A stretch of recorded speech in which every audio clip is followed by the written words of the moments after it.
Del día de hoy, Seminario Permanente de Problemas Económicos y Sociales del País. El día de hoy tenemos una presentación sobre el tema de seguridad interior, un análisis contextual, constitucional y político.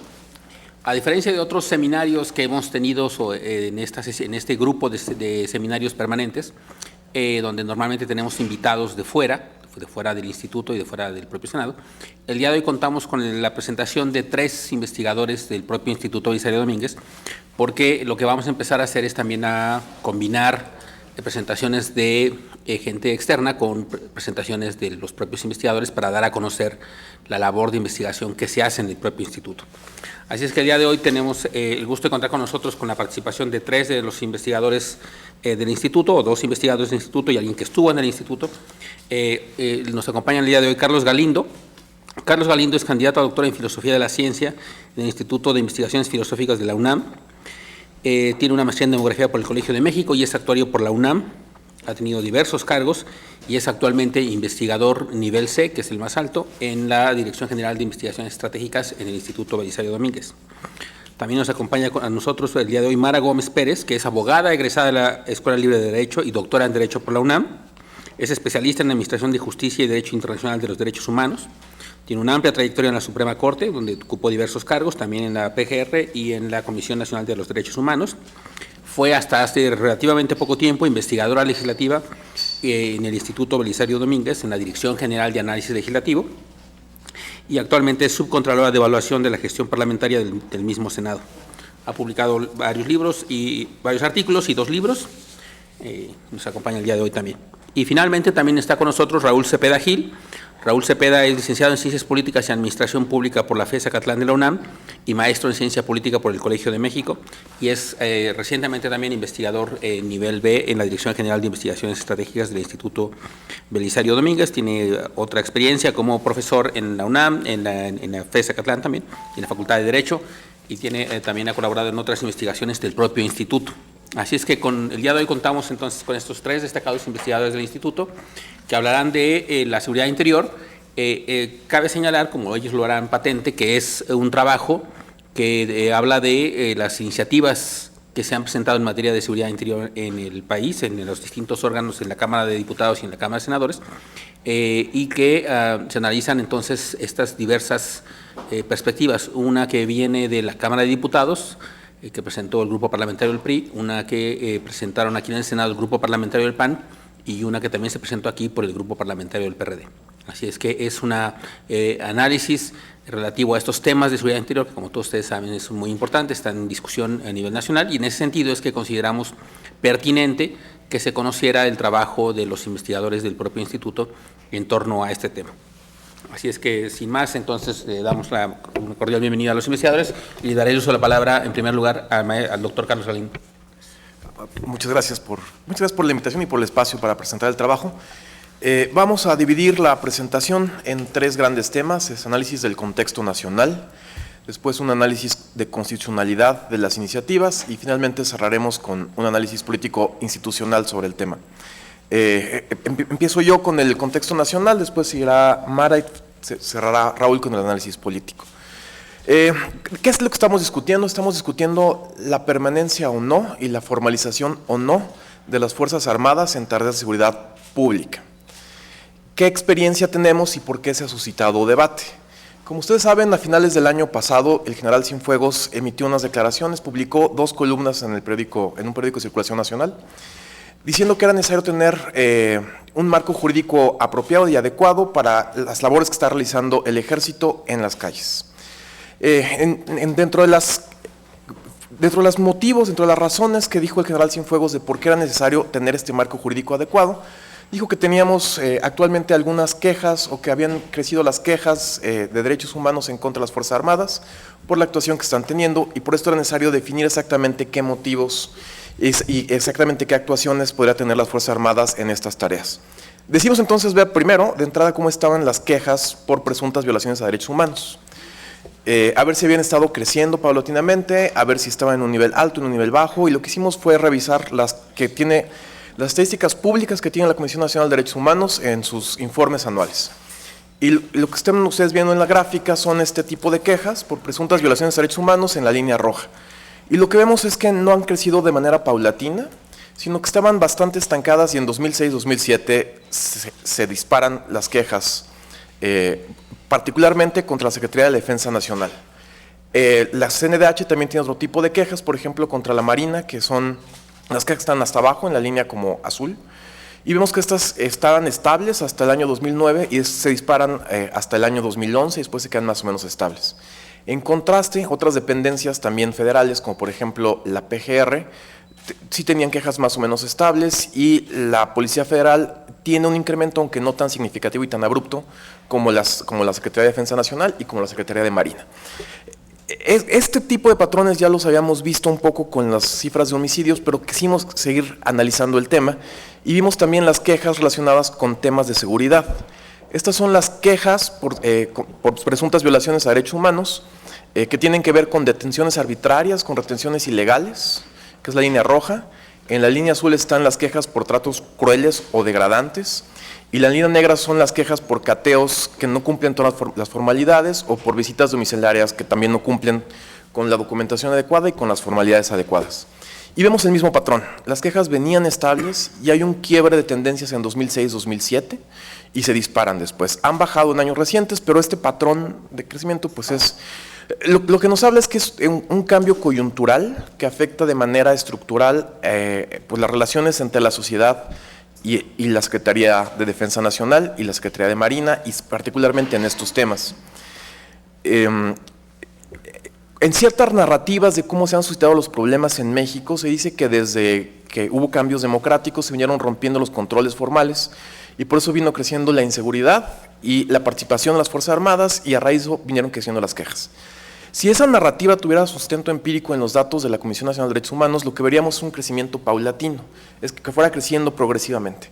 Pero no, lo que nos dicen los datos oficiales es que venían estables las quejas y hay un quiebre en 2006-2007 y se disparan de repente. Este tipo de quiebre ya lo habíamos visto, y lo habíamos visto especialmente con los datos de homicidios. ¿Qué sabemos con los datos de homicidio en México? Que venían reduciéndose de 1995 hasta 2005-2006. Hay otra vez un quiebre fuerte en 2006-2007 y se disparan de 2007 en adelante. En el mismo sentido, si las narrativas de que la criminalidad venía aumentando poco a poco desde hace varios años o desde hace varias décadas en México, de que la violencia venía aumentando en México, lo que veríamos sería una línea que fuera creciendo paulatinamente. Pero no, lo que teníamos son unas tendencias que estaban o estables, como en el caso de las quejas, o en una ligera tendencia de reducción, y vemos un quiebre de tendencias muy fuerte alrededor de 2006-2007 en distintos temas de seguridad y violencia en el país. Es importante resaltar que los homicidios son el indicador más importante que tenemos para medir la violencia en cualquier país.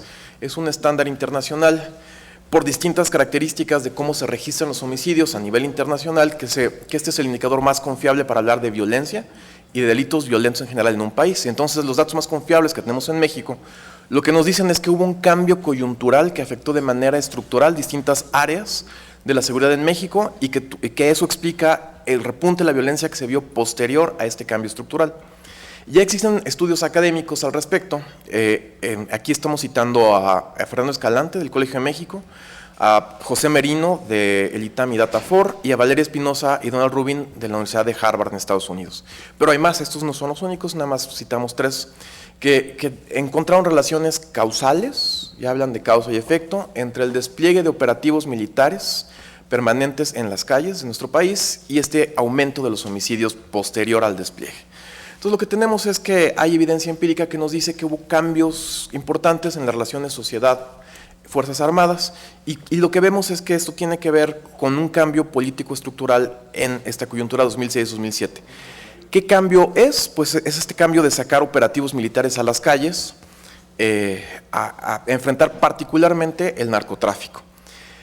Claro está, sabemos que hubo operativos militares en este país contra el narcotráfico desde hace muchísimos años. La famosa Operación Cóndor de la década de los 70s, incluso el sexenio anterior al que estamos discutiendo, en 2005 el presidente Vicente Fox sacó operativos en Tamaulipas y otros lugares.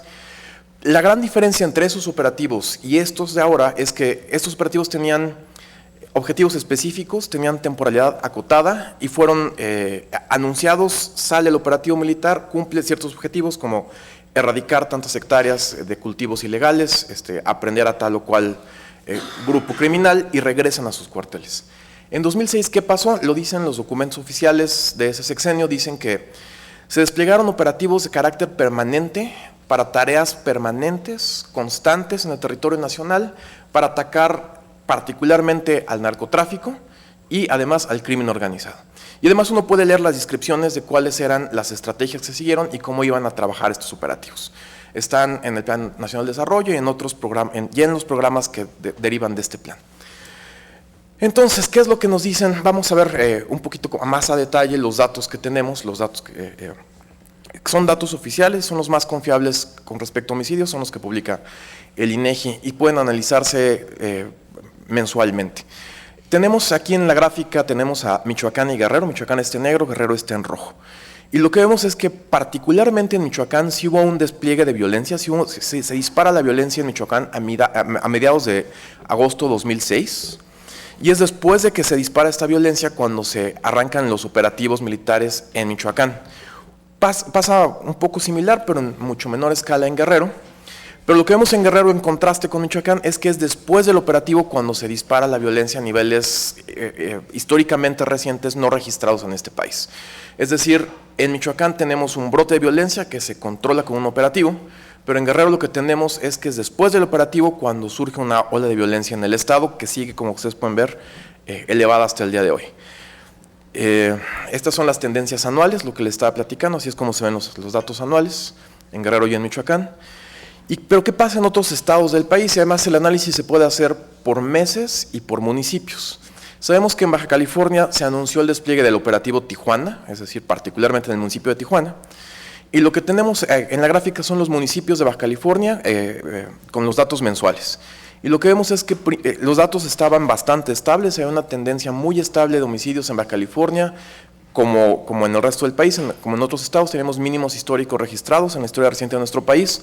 Se despliegan los operativos y se despliega el operativo en el municipio de Tijuana y es precisamente después del despliegue del operativo y precisamente en el municipio de Tijuana donde se dispara la violencia y tenemos esta ola de violencia después de la implementación del operativo permanente. Entonces, lo que les platiqué para Baja California se repite en muchos otros estados de este país. Se repite en Baja California, en Chihuahua, en Durango, en Nuevo León, Sinaloa y Tamaulipas, que fueron los primeros estados, primeras entidades donde se desplegaron los operativos militares permanentes. Teníamos tendencias muy estables y se rompen en 2006-2007. Particularmente lo que ocurrió en Chihuahua, pues ustedes pueden ver la gráfica, son de pasar de menos de 1,000 homicidios anuales, se disparan hasta 6,500 homicidios en el año 2010. Y es después, no era una ola de violencia que venía creciendo en el país, eran condiciones bastante estables, y es hasta después del despliegue de los operativos militares permanentes en las calles de este país que se detona la violencia. Y ustedes pueden ver que pasa lo mismo en Nuevo León, Sinaloa y en todos los estados donde se anunció este despliegue de los operativos. Ahora es interesante ver que, por ejemplo, para Nuevo León, para Tamaulipas y para Durango un poco, se anuncia un despliegue de los operativos en 2000-2007, pero es un despliegue bastante acotado, solamente a las principales ciudades. Y es hasta 2009 que se anuncia el famoso operativo Noreste, que también incluye Coahuila. Y lo que podemos ver es que ocurre exactamente lo mismo, es hasta después de que se anuncia un operativo de gran escala en estos estados, que es cuando se disparan los homicidios en esos estados. ¿A qué niveles llegamos? Es importante mantener en contexto esta discusión. Este es un reporte anterior que también pueden consultar en línea, y lo que hicimos fue tomamos los niveles más altos de 2000 a 2012, estos fueron los que les enseñé, son los picos que les acabo de enseñar en las dinámicas, y los contrastamos contra países que consideramos particularmente violentos. Son datos del Banco Mundial, y lo que podemos ver y estamos comparando tasas de homicidio para ajustar por el factor población. Lo que podemos ver es que Chihuahua pues, no tiene comparación con otros países, como por ejemplo Honduras, El Salvador, Irak mismo, Venezuela. Y más bien lo que tenemos es que estados como Sinaloa y Guerrero alcanzaron niveles bastante similares, como por ejemplo a Colombia, Irak, Jamaica y Venezuela. Es decir, los niveles que tuvimos en México sí fueron pues de llamar la atención. Estos son de los datos más altos que tenemos en el Banco Mundial. Efectivamente hay países que no tienen datos reportados al Banco Mundial, pero los que tienen. y de los que acostumbramos considerar como particularmente violentos. En México estuvimos igual en algunos estados. En esta ola de violencia que ustedes vieron que se detonó en estos estados en el país, ¿cómo estuvo la confianza en las Fuerzas Armadas, particularmente en el Ejército, durante los operativos y particularmente en los momentos más álgidos o en las cúspides de las olas de violencia? Lo que tienen a su lado derecho es la comparación, es la encuesta nacional de victimización que levanta el INEGI, que es de las más confiables que tenemos para medir percepción ciudadana con respecto a ciertas instituciones. Y lo que tenemos en la dona de abajo, en el círculo de abajo, es el promedio nacional. En rojo tenemos la gente que declara sentir poca o nada de confianza hacia el ejército en promedio nacional, y como ustedes pueden ver es muy poca. Pero en Chihuahua, ¿qué pasó? Pues en esta cúspide de la violencia que les enseñé con los datos de homicidios, pues 1 de cada 4 personas decía yo no confío nada en el ejército, y 1 de cada 2 decía yo confío poco o nada en el ejército. Entonces, la evidencia empírica que tenemos es que los operativos militares, cuando se despliegan de manera permanente en las calles sin tener objetivos concretos y sin tener una temporalidad acotada, pues generaron más violencia, y una violencia que, como ustedes pueden ver en las gráficas, no ha regresado a los niveles que teníamos anteriores. Y ustedes pueden ver que efectivamente a nivel nacional hay una gran confianza en las Fuerzas Armadas, pero en los estados donde hubo el despliegue intenso de estos operativos, al momento de las olas de violencia más graves que sufrieron estos estados, la confianza en las Fuerzas Armadas era poca, ¿no? Después se recuperó, pero también, como ustedes saben, el operativo disminuyó de intensidad, y particularmente en Chihuahua y en Nuevo León se desplegaron otro tipo de estrategias distintas. En Chihuahua se hizo el famoso programa de Todos Somos Juárez, que incluyó mucha inversión y programas sociales de prevención de la violencia, y además se crearon mesas ciudadanas de control y de supervisión a las policías y a los operativos. Tanto en Ciudad Juárez como en todo el estado de Nuevo León se hicieron mesas ciudadanas de control y supervisión a los operativos y a la actuación policial. Entonces tenemos un primer momento, que es este despliegue de los operativos, y después tenemos un segundo momento en algunos estados donde los controles ciudadanos parece ser, y hay estudios al respecto, que están recopilando evidencia, que parece ser que fueron los controles ciudadanos los que ayudaron a disminuir la violencia en estos estados. ¿Qué ha pasado después? Lo que les enseño ahí abajo es la línea roja más brillante, la que está hasta arriba es la línea de tasas de homicidios en Guerrero, y la línea que sigue abajo es la tasa de homicidios en Morelos. Entonces estamos comparando estamos comparando homicidios, pero descontando el efecto de la población, y lo que podemos ver es que la dinámica de la tasa de homicidios en el estado de Morelos sigue particularmente la dinámica en Guerrero. Esto no es de esperarse si estuviéramos analizando fenómenos que no están relacionados, no tendrían por qué seguirse las dinámicas. Pero como son estados contiguos, que comparten, que por geografía comparten muchas características, pues ver este tipo de dinámicas paralelas no es tan sorprendente, porque lo que nos indican es que hay una propagación de la violencia. Lo que tenemos entonces es que en Guerrero se implementa un operativo permanente, después del operativo arranca una ola de violencia en el estado de Guerrero y se propaga al estado de Morelos. Últimamente salieron algunas publicaciones en una revista de circulación nacional que hablaban del aumento de homicidios en Puebla, y uno de los autores de estos artículos decían, bueno, es que en Puebla no tenemos nada de esto que dicen, y efectivamente los homicidios también están creciendo en el estado de Puebla, pero a mí me parece que Sergio Aguayo lo contestó de la manera más clara posible. Dice, este tipo de contradicciones solo caben en las personas que no conocen bien la geografía del país. Si nosotros vemos dónde está situado Puebla, que está entre Guerrero, entre Morelos y entre Veracruz, pues es de esperarse que la violencia se propague. Y lo que no dice la tasa de homicidios de Puebla es lo mismo, ¿no? La tasa de homicidios de Puebla sigue muy cercana a la tasa de homicidios en Veracruz, y lo que estamos viendo son efectos de propagación de la violencia. Entonces, en resumen, en el contexto nacional, ¿qué nos dicen los datos empíricos? ¿Qué nos dicen los datos oficiales más confiables que tiene este país? Pues que México no vivía una ola de violencia que fuera creciendo, al revés, estamos en niveles históricos mínimos de violencia. Es después de que se hace esta estrategia de combate frontal militarizado, con objetivos no claros y no especificados, que se detonan olas de violencia en distintos estados del país. Y después lo que vemos, y a niveles, comparativamente hablando, en un contexto internacional, a niveles bastante elevados, más que en algunos países que estamos acostumbrados a considerar como particularmente violentos, Y después de estas olas de violencia lo que tenemos son fenómenos de propagación. Y aunque en algunos estados como en Chihuahua, en Nuevo León, se ha reducido la violencia, no ha regresado a los niveles que teníamos en 2004, por ejemplo. Salud, salud. Entonces, es lo que nos dicen los datos empíricos más confiables. Y entonces la gran pregunta que estamos discutiendo con las iniciativas de seguridad interior o en general con el camino a futuro que vamos a seguir en este país es si continuamos esta estrategia o no. Y lo que estamos viendo es que algunas de las iniciativas apuestan un poco a continuar por esta estrategia de objetivos no precisos y de tiempos no acotados. Por ejemplo, la iniciativa que entró a la Cámara de Diputados, firmada por los diputados Camacho y Tamayo, en su artículo 3 dice, hay unas acciones de seguridad interior que requieren de declaratoria y son operativos. Y requiere que el presidente declare que van a sacar los operativos. Pero hay otras acciones, unas que les llama de acciones de orden interno, en su artículo 3 también. Estas acciones de orden interno participan las fuerzas federales, incluyendo las Fuerzas Armadas, pueden participar. No se requiere de una declaratoria por parte del presidente. Y estas acciones incluyen las siguientes y se autorizan de manera permanente donde se estime necesario. ¿Cómo qué acciones son? Pues son destacamientos de seguridad, escoltas de seguridad, bases de operaciones tanto móviles como fijas, intercepciones terrestres, aéreas y marítimas, patrullajes de las fuerzas federales, puestos de vigilancia, actividades de reconocimiento, cuidar la seguridad de instalaciones estratégicas y cierra el artículo 3 de la iniciativa diciendo y las demás que se consideren necesarias.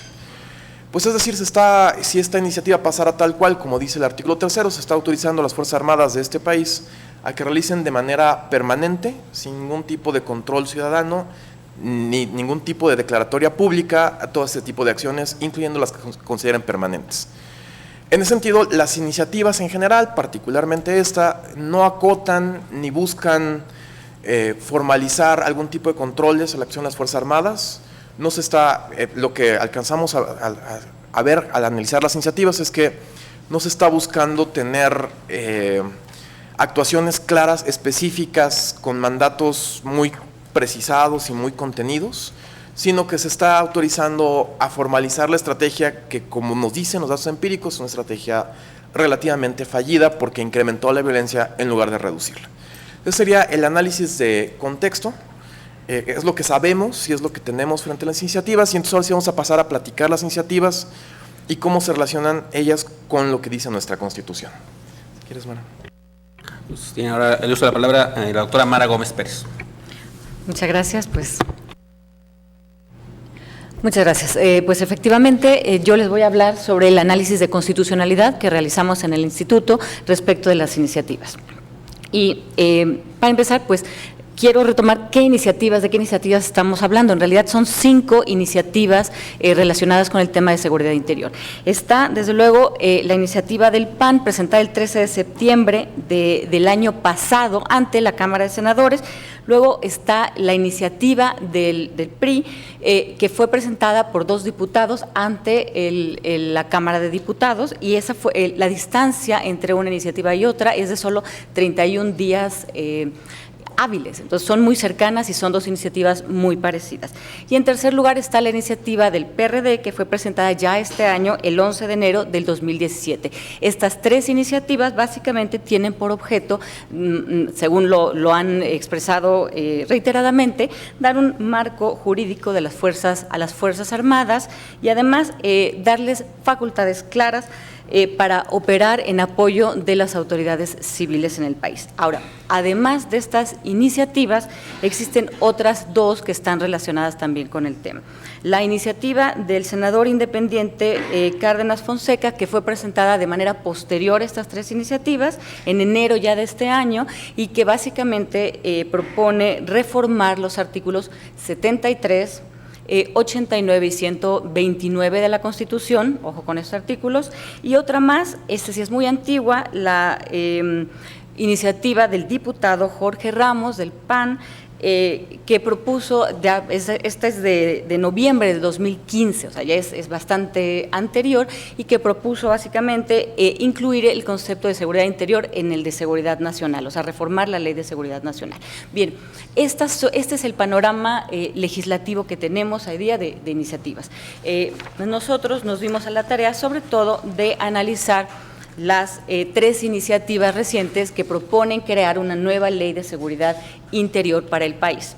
Y en estas iniciativas, pues nosotros encontramos algunos motivos de preocupación grave respecto a la constitucionalidad de las propuestas, que pensamos que deben ser tomadas en cuenta antes de ser discutidas, antes eventualmente de ser aprobadas.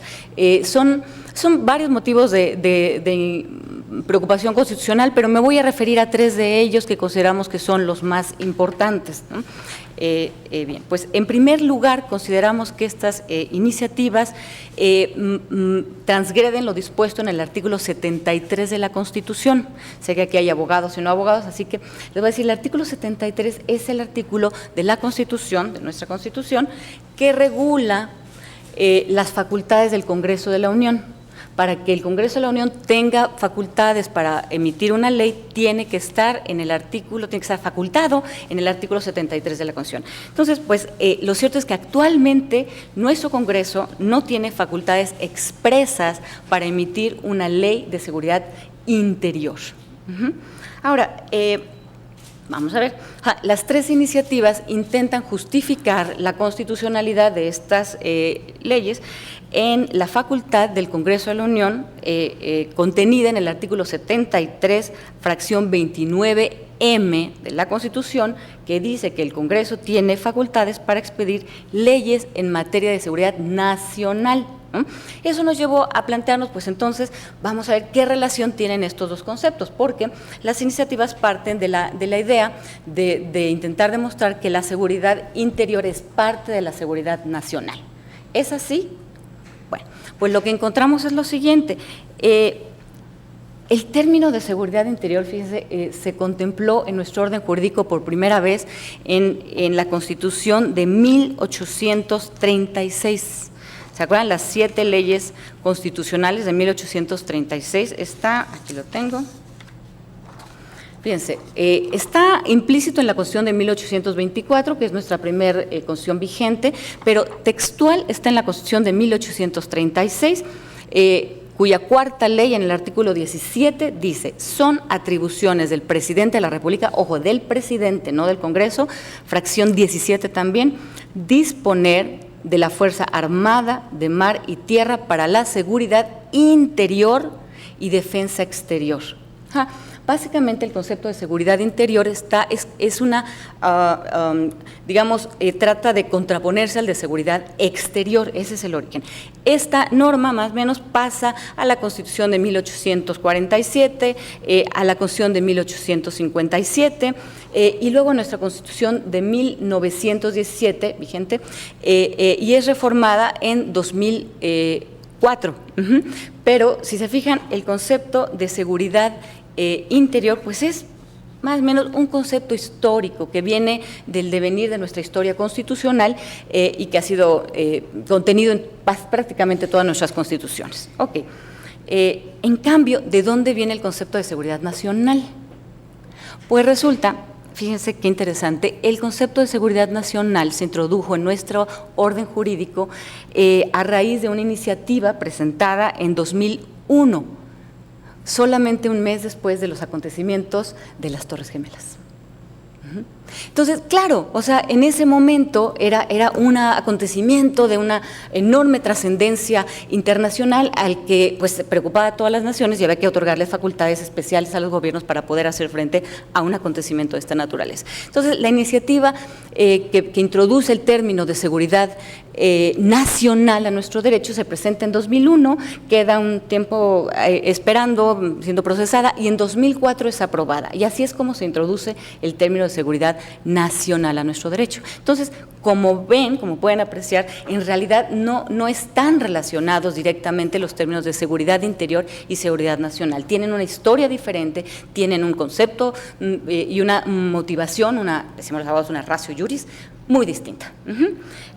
Ahora, otra cosa que advertimos en nuestras investigaciones es que prácticamente todo lo que pretenden regular estas 3 iniciativas, como supuestos de seguridad interior, pues está ya regulado en alguna ley, ¿no? Entonces, mire, por ejemplo, les pongo algunos ejemplos. Las leyes regulan la persecución e investigación de delitos locales y federales. ¿En qué se traduce ello? Pues en seguridad pública, ¿no? ¿Dónde está regulado? Pues Código Penal, códigos de procedimientos penales, leyes orgánicas de las procuradurías, ¿no? Se consideran también supuestos de seguridad interior los actos tendientes a quebrantar la continuidad de las instituciones o las amenazas a la gobernabilidad. ¿Qué es esto? Pues seguridad nacional, y eso está regulado pues en la Ley de Seguridad Nacional, ¿no? Perturbaciones a la paz pública, pues es un supuesto claro que da lugar a la aplicación del artículo 29 constitucional de suspensión, el que regula la suspensión de los derechos humanos y sus garantías, y que eventualmente tendrá una ley reglamentaria. Un último ejemplo, ¿no?, que se regula en estas iniciativas, como caso de seguridad interior, los fenómenos ambientales o las amenazas sanitarias. ¿A qué les suena? Riesgos sanitarios, ¿no? ¿Y dónde estará regulado? Pues artículo 4, párrafo 4 de nuestra Constitución, y desde luego la Ley General de Salud. Entonces, lo que advertíamos, bueno, pues si lo que se pretendía es hacer frente a situaciones graves que puedan ocurrir en nuestro país, pues básicamente ya tenemos un marco jurídico para ello, y si no, tenemos otras normas muy importantes. El artículo, desde luego, el artículo 29 constitucional, que le permite al presidente de la República, con aprobación del Congreso, suspender los derechos humanos en una zona específica o en todo el territorio nacional para hacer frente a una problemática, o bien incluso, fíjense, el artículo 76, fracción quinta de nuestra Constitución, que le otorga facultades a esta Cámara, a la Cámara de Senadores, para declarar que han desaparecido los poderes en una región específica y tomar las medidas atinentes en ese sitio. Bueno, ok, este es nuestro primer motivo de preocupación constitucional, ok, la violación del artículo 73. Ahora voy al segundo. Consideramos, digamos, que las iniciativas podrían también estar transgrediendo lo dispuesto en el artículo 29, primer párrafo de la Constitución General de la República. ¿Por qué? Porque las tres de alguna manera posibilitan la suspensión de derechos humanos y sus garantías mediante simple decreto del Ejecutivo. Déjenme leerles lo que dice nuestro artículo 29 de la Constitución. Fíjense, vamos a ver, 25, 27, que ese es muy largo. A ver, fíjense, solo les voy a leer la primera parte. Aquí está, dice, artículo 29 de la Constitución: en los casos de invasión, perturbación grave a la paz pública o de cualquier otro que ponga a la sociedad en grave peligro o conflicto, dice, solamente el presidente de los Estados Unidos mexicanos, con la aprobación del Congreso de la Unión o de la Comisión Permanente cuando no estuviera aquel reunido, podrá restringir o suspender en todo el país o en un lugar determinado el ejercicio de los derechos y las garantías que fuesen obstáculo para hacer frente rápida y fácilmente a la situación. Y sigue el artículo, ¿ok? Entonces, para que yo pueda suspender derechos humanos y sus garantías, necesito que lo proponga el presidente y que lo aprueben las dos cámaras o la comisión permanente. Así está en nuestra Constitución hoy día, así dice la Constitución. Sin embargo, las iniciativas, las tres, proponen que se puedan suspender derechos humanos con un simple decreto del Ejecutivo, ¿no? Y es preocupante. Ahora me van a decir, ¿qué derechos, no? Pues, por ejemplo, la libertad de tránsito, protegida por el artículo 11 constitucional. Por ejemplo, el derecho a no ser privados de nuestra libertad, propiedades, posesiones o derechos, sino mediante un juicio seguido con todas las formalidades procesales, ¿no? Artículo 14 constitucional. O bien el derecho a no ser molestados en nuestra persona, familia, domicilio, papeles o posesiones, sino en virtud de mandamiento escrito de la autoridad competente que funde y motive la causa legal del procedimiento. Eso no lo aprendemos los abogados casi de memoria, es artículo 16 constitucional. O bien el derecho a no ser objeto de violencia por parte de las autoridades. Eso está implícito en los artículos 14 y 16 constitucionales, ¿no? Cuando sucede esto, ya lo mencionaba Carlos Galindo en su exposición, pues básicamente cuando se permiten poner puestos de revisión en la vía pública, ¿no?, para inspeccionar a personas, bienes, cuando se le otorgan en estas leyes atribuciones a las fuerzas militares para hacer un uso legítimo de la fuerza pública para impedir la comisión prevención de delitos, no para detener a alguien que ya cometió, sino para impedir delitos que puedan ocurrir a futuro, ¿no? O, por ejemplo, cuando se le atribuyen facultades a estas mismas fuerzas para detener personas y asegurar bienes que puedan estar relacionados, signifique eso lo que signifique, ¿no?, con la posible investigación de delitos. Y aquí quizá la parte que nos parece más delicada es que las iniciativas, dos de ellas, permiten hacer un uso de la fuerza pública en contra de manifestaciones o de situaciones donde la población no esté manifestándose de manera violenta. Y concretamente, esto lo pueden ver en la iniciativa del PRI, en el artículo 3º, fracción 8ª, léanlo, está textual, que se permite el uso de la fuerza legítima pública en contra de reuniones públicas, manifestaciones públicas no agresivas, y en la iniciativa del PAN en dos artículos, en el artículo 4º, fracción 10ª, y en el artículo 22, fracción 2ª, inciso C. Esto, pues desde nuestra perspectiva como académicos, pues es incorrecto, porque en principio nadie puede ser objeto de violencia. Es poco técnico porque pues la legitimidad de la violencia tendría que calificarse posteriormente, no antes de que no en la ley, pues, pero sobre todo pues es básicamente inconstitucional, ¿no? Entonces, bueno, y ya voy al tercer motivo de preocupación que tenemos sobre la inconstitucionalidad de estas iniciativas, que consideramos que sería muy importante que se analizaran antes. Pues nosotros consideramos que es posible que también estas iniciativas transgredan los artículos 21 y 129 de la Constitución. ¿Por qué?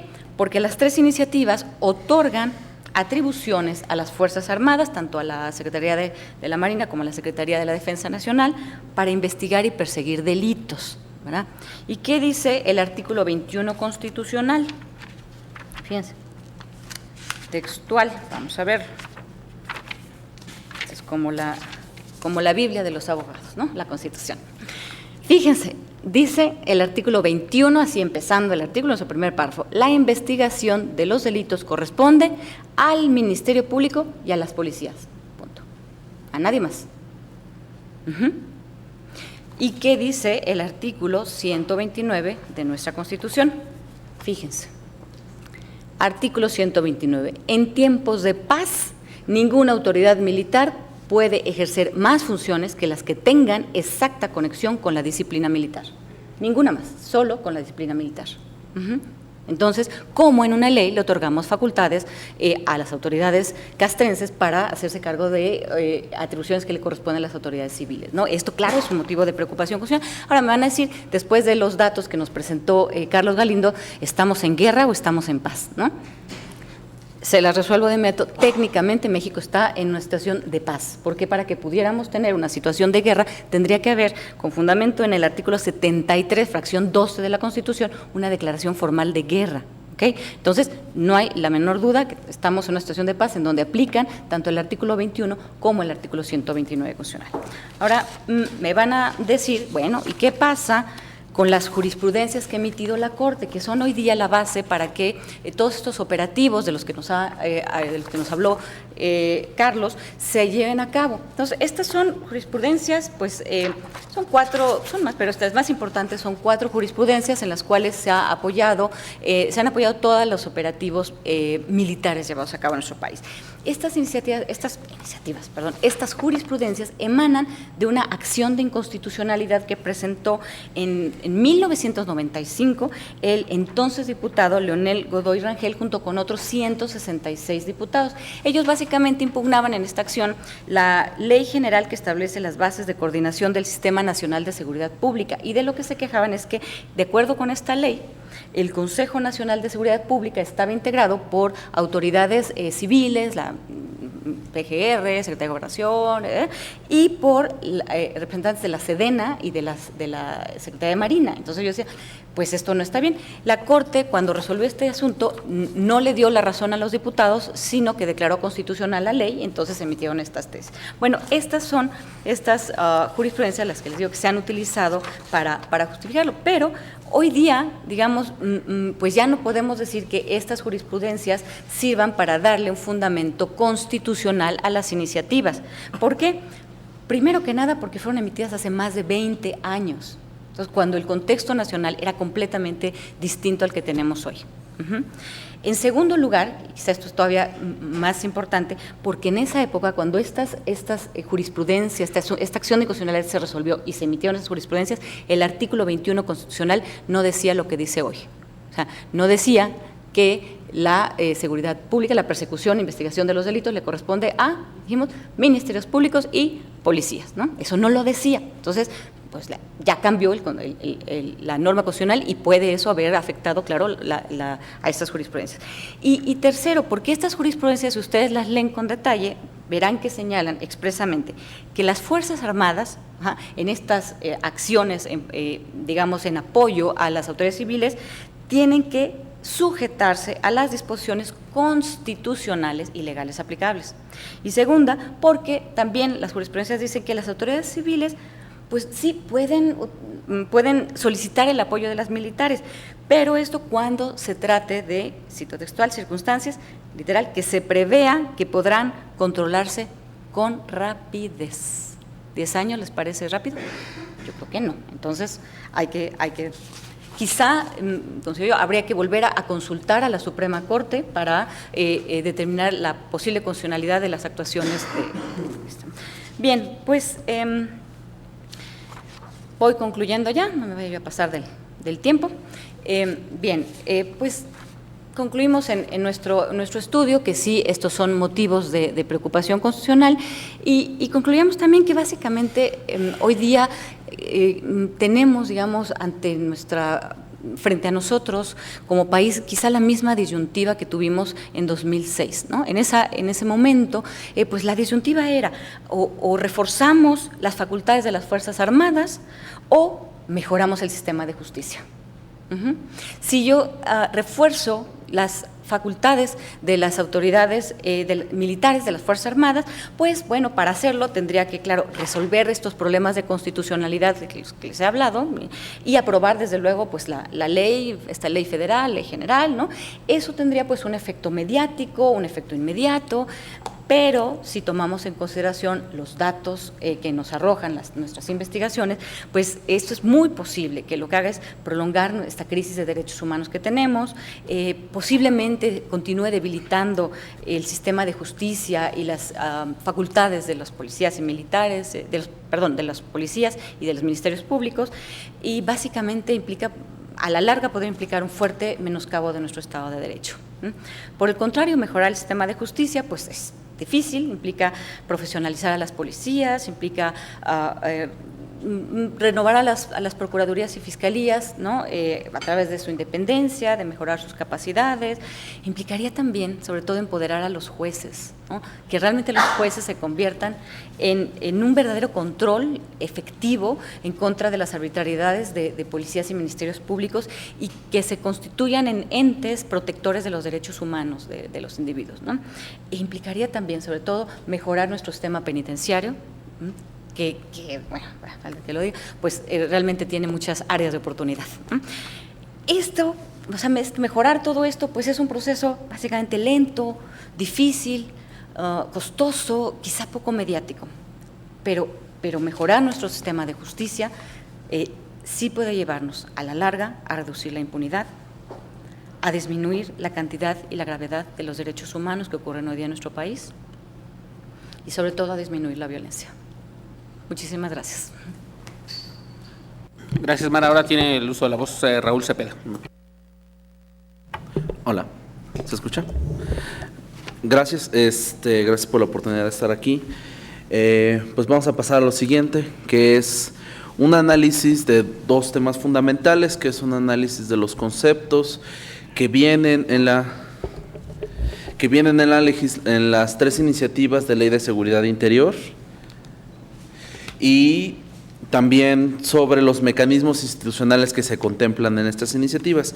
Nada más quiero comentar que uno de nuestros colegas, Roberto Castellanos, entonces investigador del instituto, nos ayudó con la parte de controles institucionales.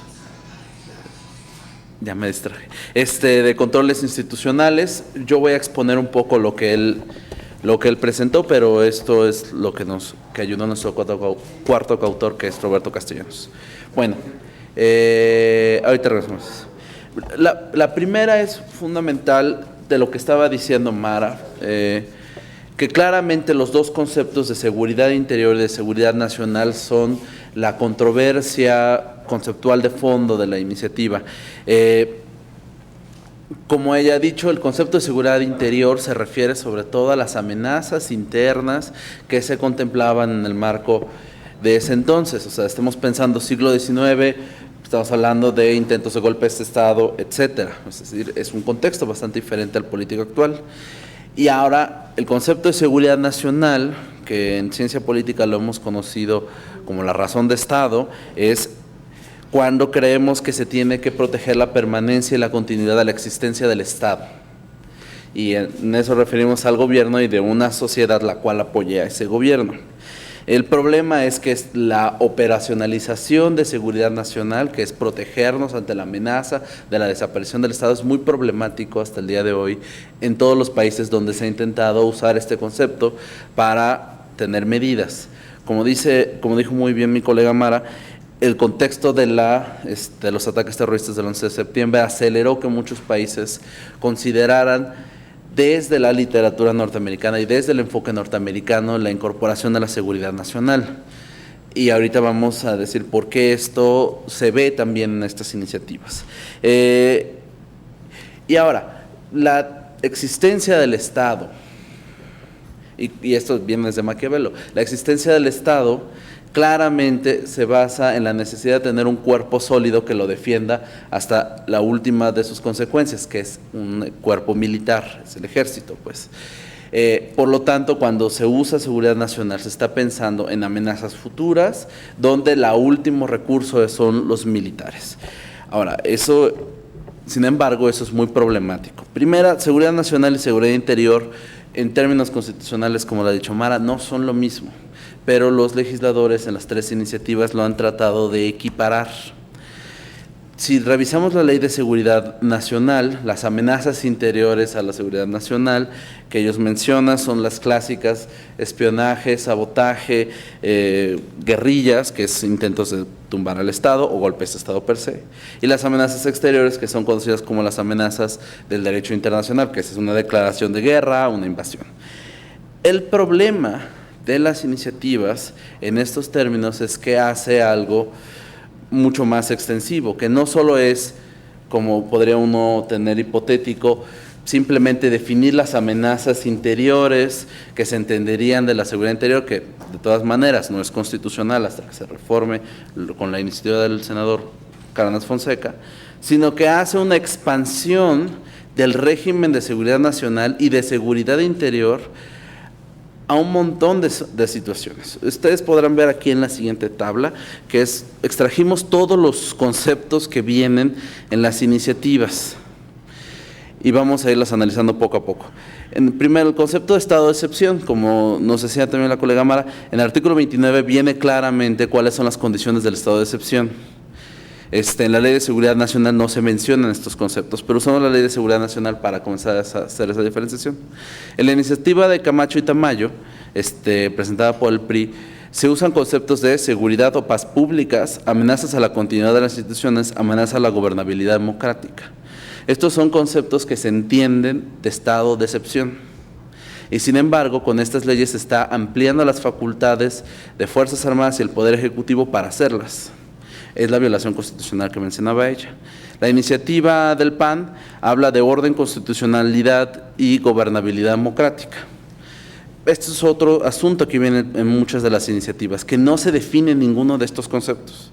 Es decir, en ninguna iniciativa viene orden constitucional es 2 puntos o gobernabilidad democrática es 2 puntos. Y en la iniciativa del PRD se usa seguridad o paz públicas. Paz pública sí viene explícitamente en el 29 constitucional. Entonces, primero ya hay una expansión del régimen de seguridad interior hacia el régimen de estado de excepción. Luego, seguridad nacional, nada más por términos prácticos lo vamos a separar en exterior. La Ley de Seguridad Nacional explicita que es la integridad del territorio. Si ustedes recuerdan, algunas de estas entidades de la República se quisieron separar de la República y algunas lo lograron. Soberanía nacional, integridad física de los habitantes e integridad de la Federación. Bueno, en la iniciativa de Camacho y Telles no hay un equiparable de estos términos, pero sí en la del PRD. Luego, seguridad nacional interior, que es este catálogo de amenazas que también están en el Código Penal, que se conocen como los delitos de la seguridad nacional, que es sabotaje, rebelión, traición a la patria, espionaje, atentados contra instalaciones y vehículos nacionales, tráfico de armas y genocidio. En el caso de la Ley de Seguridad Nacional de Camacho y Tamayo, explícitamente dice que las amenazas son supletorias, las de seguridad nacional, para integrarlas a seguridad interior. Es decir, la Ley de Seguridad Interior incorpora todas las amenazas de la Ley de Seguridad Nacional. Y además de lo que comentaba Carlos, que dice, y todas las demás que se consideren necesarias. Entonces, ustedes verán. Siguiente, en la del PAN dice obstaculizar servicios públicos pertenecientes a áreas estratégicas. Estamos pensando en instalaciones eléctricas, Laguna Verde, que es nuestra planta nuclear, entre otras cosas. Pero eso que también está contemplado en la Seguridad Nacional. Y la iniciativa del PRD nuevamente presta conceptos de la Ley de Seguridad Nacional. Luego, estas iniciativas también incorporan conceptos de seguridad pública, que en este caso la Ley de Seguridad Nacional explícitamente menciona dos, que es obstrucción a la persecución del crimen organizado y el terrorismo, que ya en los últimos años se han considerado como amenazas de seguridad nacional, que también están en el derecho penal. Bueno, en la ley de Camacho y Tamayo no hay algo así, pero en las otras dos sí, que es amenaza al Estado de Derecho, obstaculizar la prestación de servicios de seguridad pública, y en el caso de la del PRD menciona amenaza de grupos de delincuencia organizada, delitos contra la salud, secuestro y homicidio, que ustedes verán son delitos federales. Y por último, algo que también mencionaba mi colega, que es que estas iniciativas también tocan temas de protección civil y salubridad. En la del PRI dice pandemias, desastres naturales, ataques químicos, nucleares o biológicos.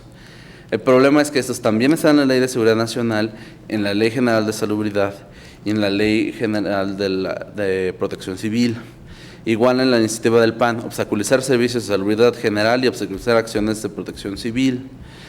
Y la del PRD, que es riesgos en materia de seguridad y protección civil. Si ustedes leen el 73 constitucional y esas fracciones que ahí se mencionan, hay un Consejo General de Salubridad que tiene un reglamento por sí y que puede declarar estados en los cuales se apliquen la coordinación de todos los entes de gobierno para atender un riesgo, en este caso de salubridad general. ¿Cuándo pasó esto? Cuando fue la crisis del H1N1. Es decir, cuando el Consejo General de Salubridad declara que hay una emergencia de salubridad general y por lo tanto todas las autoridades civiles del país se coordinan con ellos. Entonces, ¿qué es lo que hacen las iniciativas? Ustedes se darán cuenta que seguridad interior, según las iniciativas, todo esto. Y el problema es que parece ser que seguridad interior no es un concepto autónomo, autocontenible y coherente por sí mismo. Y los legisladores, de hecho, lo mencionan, ustedes ven el reporte, ellos mencionan seguridad nacional y seguridad interior en sus exposiciones de motivos.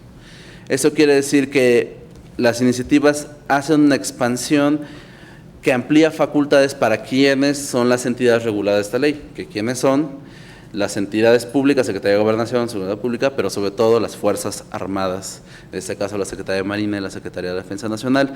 Es decir, ya había maneras en que estas dos autoridades se encargaban de cosas de salubridad, se encargaban de cosas de seguridad pública, pero ahora han expandido sus facultades hasta temas de protección civil y estado de excepción. Entonces, ahí tenemos un asunto importante.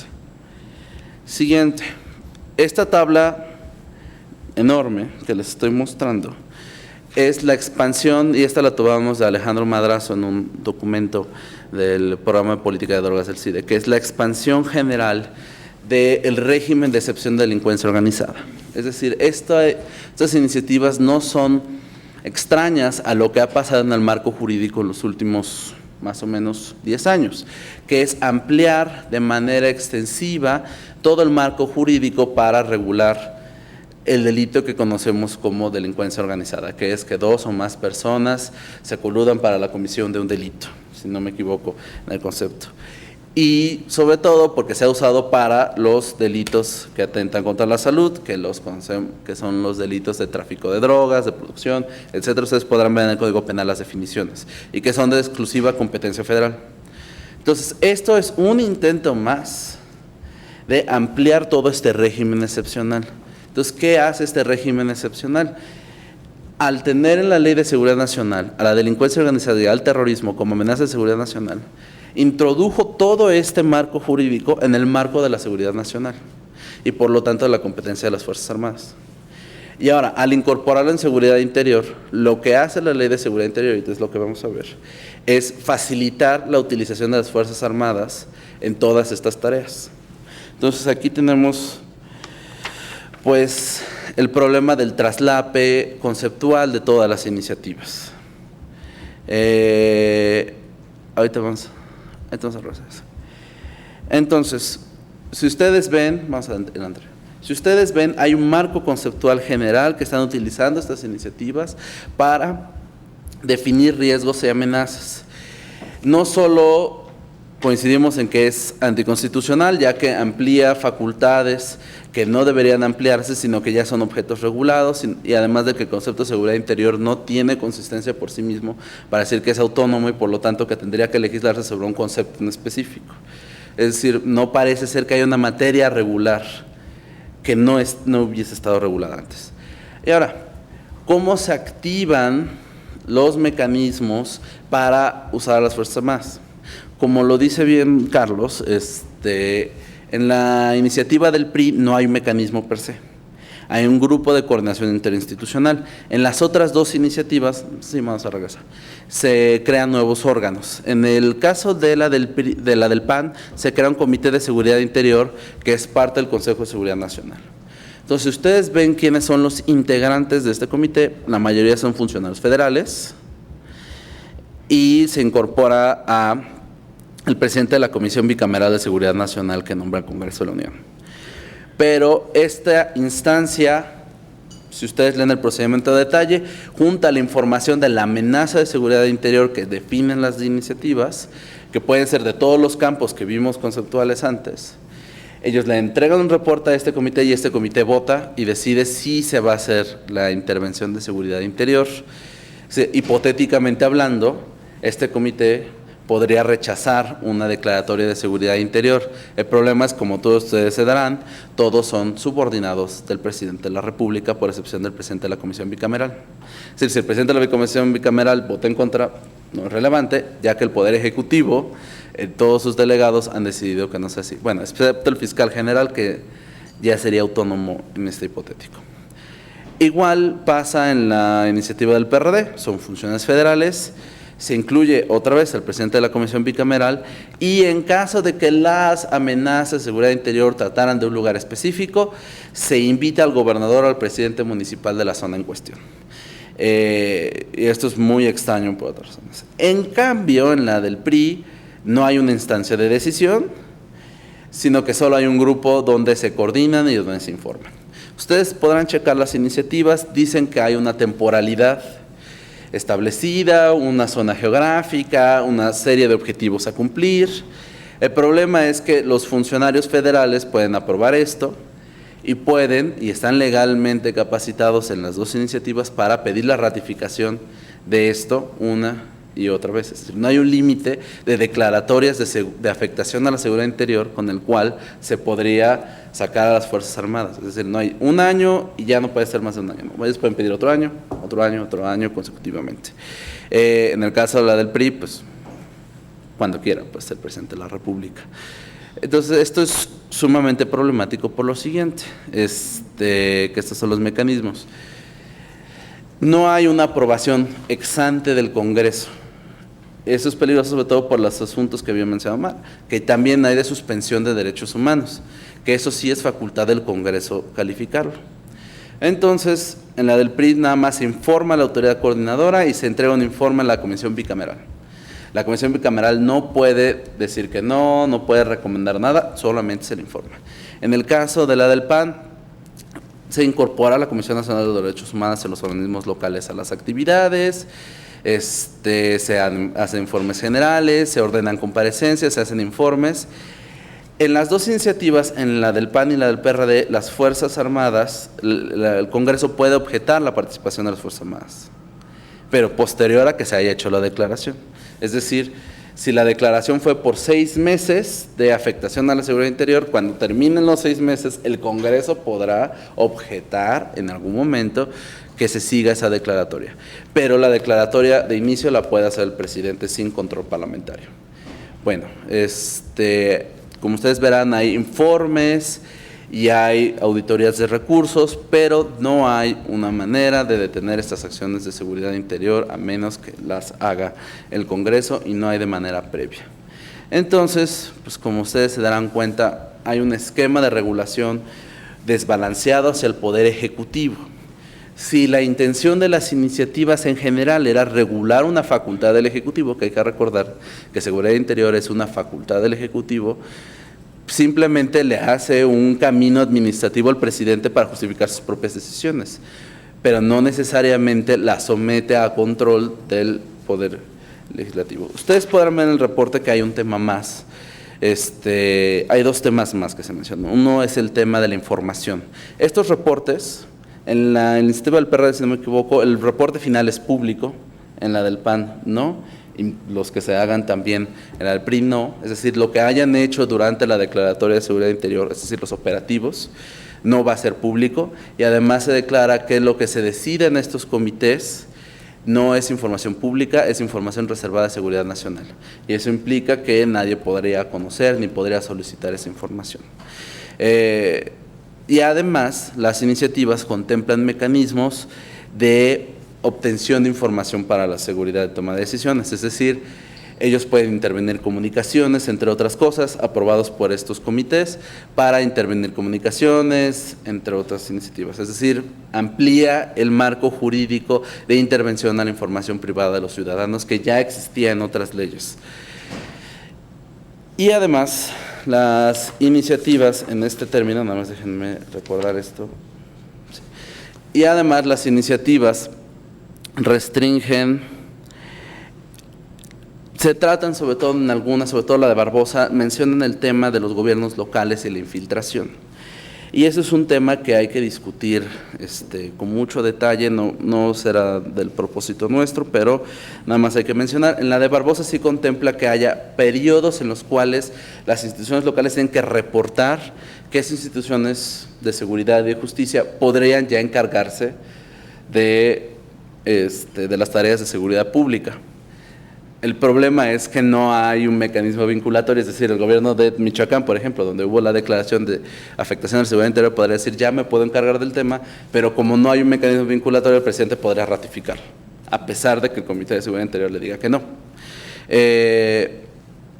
Entonces, los incentivos que se han mencionado públicamente, que es decir, si hay estados, municipios, regiones afectadas por en este caso podría ser amenazas de organizaciones criminales dedicadas al tráfico de drogas u otras que usen técnicas muy violentas, homicidio, agresión, lesiones. Entonces, se diría hipotéticamente que estos gobiernos son intervenidos temporalmente para que puedan dar facultades. Pero eso necesariamente no sucede, e incluso en algunos casos se sustituye a las autoridades, sobre todo la iniciativa del PRD, y en otras iniciativas se remueve la facultad de los gobiernos locales de fiscalizar sus propios recursos y de tener sus recursos de los fondos de seguridad pública federalizados, los diferentes fondos que se han usado desde hace muchos años.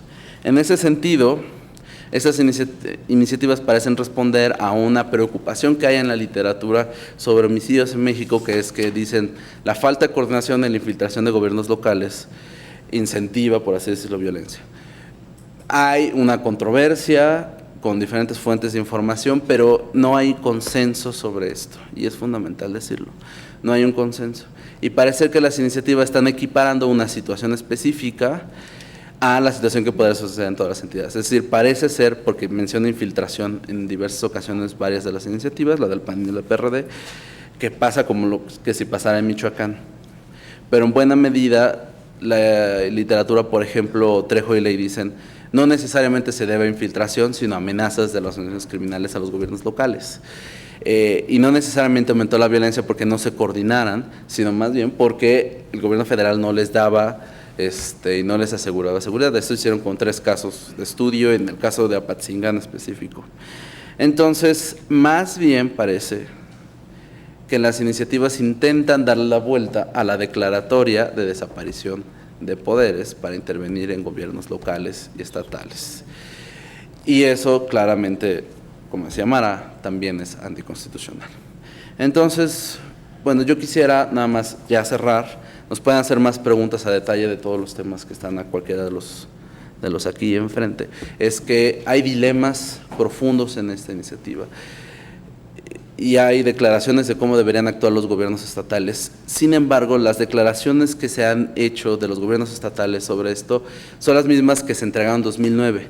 Hubo un famoso acuerdo nacional por la seguridad, la justicia y el derecho, que firmaron todos los gobernadores, el presidente de la República, el gabinete legal, diciendo toda una serie de actividades que tenía que hacer el Secretario Nacional de Seguridad Pública, donde están los gobernadores, para proveer de seguridad. Eso se hizo en 2009 y hasta el día de hoy no tenemos los resultados claros de ese acuerdo que apareció en el Diario Oficial de la Federación. Y más bien estas iniciativas parecen evitar el debate que hubo de ese acuerdo para dar condiciones de seguridad y justicia duraderas a futuro. Entonces, probablemente sí es necesario regular cómo las Fuerzas Armadas actúen. Las opciones que hay es hacer las declaratorias que dice la Constitución, la de desaparición de poderes o la de suspensión de derechos del 29, y ya ahí el Congreso está informado y puede autorizar y puede desautorizar, porque también tiene ese mecanismo. Está la iniciativa para la creación de la ley reglamentaria del 29 constitucional. Esa es una alternativa. Y la otra también es que se haga, como se ha mencionado en diferentes reportes organismos, el plan de retiro gradual de las Fuerzas Armadas. No obstante, estas iniciativas no hablan de un retiro gradual, se mencionan algunos transitorios, pero por sus mecanismos explícitos que dicen sus articulados, no es retiro gradual, es permanencia regulada sin controles ex ante de tipo parlamentario. Y eso creo que sería muy importante que se considerara a la hora de tomar decisiones legislativas. Pues muchas gracias a todos y pues pueden consultar el reporte en esas ligas donde vienen ya todos los detalles de lo que mencionamos. Gracias. Bueno, pues muchas gracias a los 3 investigadores del Instituto Eliseo Domínguez por su presentación sobre el tema de la Ley de Seguridad Interior. Como pueden ver, parte de esto proviene de los resultados de esas 2 productos que están en la pantalla, temas estratégicos número 37 y temas estratégicos número 39. Están disponibles en la página del instituto, en la biblioteca digital con la que contamos, en la que todos los productos se encuentran disponibles para cualquier persona que tenga interés en consultarlos. Como pueden ver, lo que se ha presentado aquí es un análisis técnico, jurídico y riguroso, objetivo apartidista de las iniciativas de la Ley de Seguridad Interior que se han presentado, haciendo un balance de cada una de ellas para como cumplir con el mandato del instituto, que es el de proveer de asistencia legislativa a los senadores para la mejor toma de decisiones en su ámbito, en el ámbito legislativo. Así es que ese es el producto de ese trabajo. Abriremos ahora el espacio de preguntas y respuestas. Raúl dijo que podían hacerle preguntas a todos que están aquí al frente. Eso no me incluye a mí, porque yo no soy ni especialista ni responsable de esta investigación como tal, pero aquí están por nosotros 3 de los 4 coautores de estos trabajos y ellos con gusto responderán sus preguntas, sus cuestionamientos, dudas que quieran resolver. Así es que abrimos el espacio para preguntas y respuestas. Tomaremos una serie, una ronda y luego daremos el uso de la palabra a los ponentes. Nada más para asegurar, ¿quiénes levantaron la mano? Ok, Jaime, el otro Jaime. Buenas tardes, mi nombre es Jaime. Yo tengo duda de las cámaras. Hay cámaras particulares, ¿no? Que son las de tránsito, que son las que infraccionan, pero son particulares, ¿no? ¿Esa es la pregunta? Sí. Son, bueno, particulares y sí es constitucional que las infracciones las tomen particulares y no... Ese es otro tema. Bueno, nada más para cerrar, esa es la pregunta para... Bueno, otra también, de las cámaras, en cuanto al Ministerio Público, es el que se debe de encargar de hacer las investigaciones. Ellos también tienen cámaras y no sé si las usen para todos los delitos, atropellamientos, choques, que sí corresponden a lo que es, por ejemplo, el C5, el C4, ¿no? O a veces no actúan porque dicen tiene que actuar por querella, y si no hay querella, aunque ellos tengan las evidencias y las pruebas, no actúan, ¿no? Esas. Jaime, por favor. Bueno, brevemente, Jaime del Río, investigador del IBD. Mi pregunta es, bueno, si no va un poco contracorriente la presentación de esta ley de seguridad interior, con lo que creo yo que se podría percibir como una creciente tendencia internacional a acercarnos más hacia un enfoque de tratar el tema del mercado de las drogas desde una perspectiva de salud pública, más que desde una perspectiva de guerra. Y aquí nada más quisiera mencionar brevemente dos casos, dos cuestiones. Ya esta tendencia de tratar de manejar el tema del mercado de drogas como problema de salud pública, evidentemente no es nueva. Creo que sí ha aumentado un poco la fortaleza de esta perspectiva. Y yo recuerdo nada más brevemente que en los 90s atendí una conferencia del entonces embajador de Colombia en México, no recuerdo su nombre, que había sido como el zar antidrogas de Colombia por mucho tiempo. Y él decía que, bueno, inclusive le había enviado una carta a Barry McCaffrey, que era el entonces zar antidrogas de Estados Unidos, diciéndole que, bueno, no había por dónde hacerse, ¿no? O sea, que ya la experiencia histórica, para empezar de la época de la prohibición del alcohol en Estados Unidos, indicaba que esa no era la ruta, que no iban a resolver un problema ni de consumo ni de producción, y que nada más iban a fortalecer a los grupos delictivos. Una segunda pregunta. ¿No sería la llegada de Trump y toda esta actitud poco, llamémosle diplomáticamente, poco cooperativa, poco amistosa que ha tenido hacia México, una oportunidad para que México se zafe un poco de esa dinámica en la que había caído ya desde hace un buen rato, pues de alinearse con lo que decía Estados Unidos en este tema, como decía en algún momento algún expresidente, nosotros ponemos los muertos, pero ellos ponen la demanda, el consumo, principalmente, y si no sería un momento de hacer un quiebre ahí, como lo creo yo que lo está haciendo Canadá. Entiendo que Canadá está a punto de echar para adelante una propuesta para legalizar el consumo recreativo de la marihuana, ¿sí? Como ya lo han hecho varios estados de la Unión Americana, entre ellos California. Entonces, ¿no sería un momento en que vayamos más bien acercándonos hacia esa perspectiva de salud pública y no de una guerra? ¿No estamos al revés? Gracias. Finalmente, si se presenta, por favor. Gracias, Gerardo. Soy José Jaime Rivero, asesor de Roberto Gil. Bueno, tengo un comentario y una pregunta para Raúl. Ya revisé los reportes, son muy interesantes, la verdad, toman una perspectiva muy interesante. Pero creo que cometen dos errores que vienen de origen de muchas de sus fuentes, que son principalmente el trabajo del programa de drogas del CIDE, de Alejandro Madrazo. Uno de los errores que detecto es, en términos metodológicos, en la parte cuanti, correlación no es causalidad.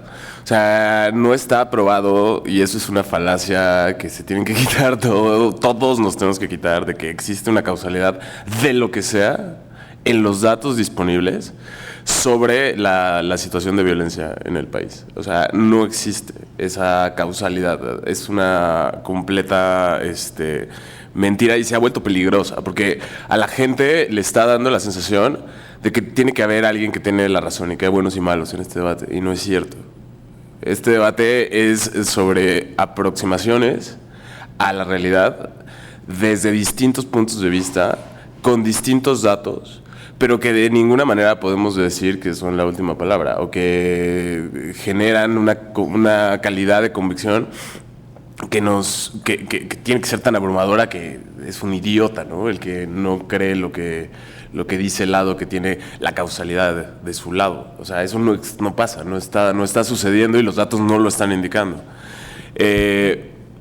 El segundo es el tema de la constitucionalidad.